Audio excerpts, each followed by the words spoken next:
O dabar, mėlieji, aš jums pristatysiu renginį, kuriame dainavo pats gražiausias marijampolietis. Taigi žiūrim reportažą apie kokį renginį, Martynai? Atviras mikrofonas.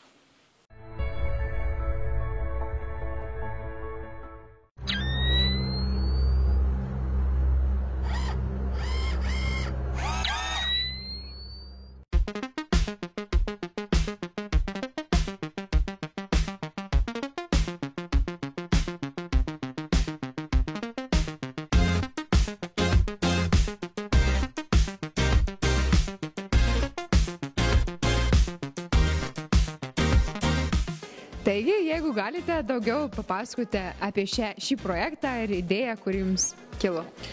Idėja tai iš tikrųjų čia nėra nekiek originali, aš ją kaip ir visas geras idėjas šiek tiek nusisavinau iš užsienio, tai yra gana populiarus formatas, atviras mikrofonas, tai kiekvienas baras, kiekviena kavinė, kiekviena užeigėlė, ten dažniausiai tokiuose maitinimo įstaigose vyksta tokie renginiai, pas mus gal šita kultūra taip nėra išsivysčius, kaip sakyti, kad tie gyvi vakarai vyktų visur ir visada.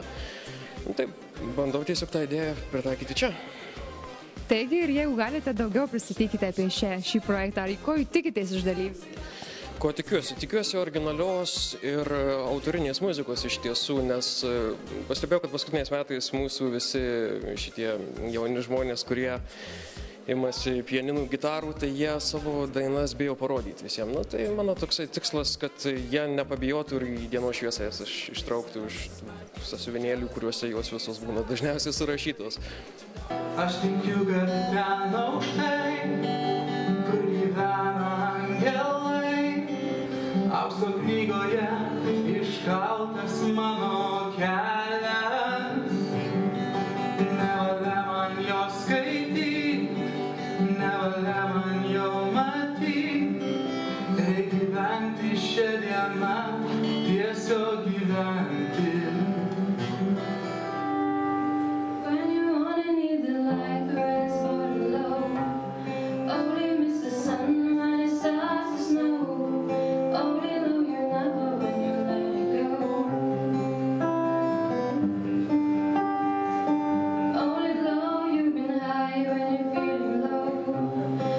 Suspending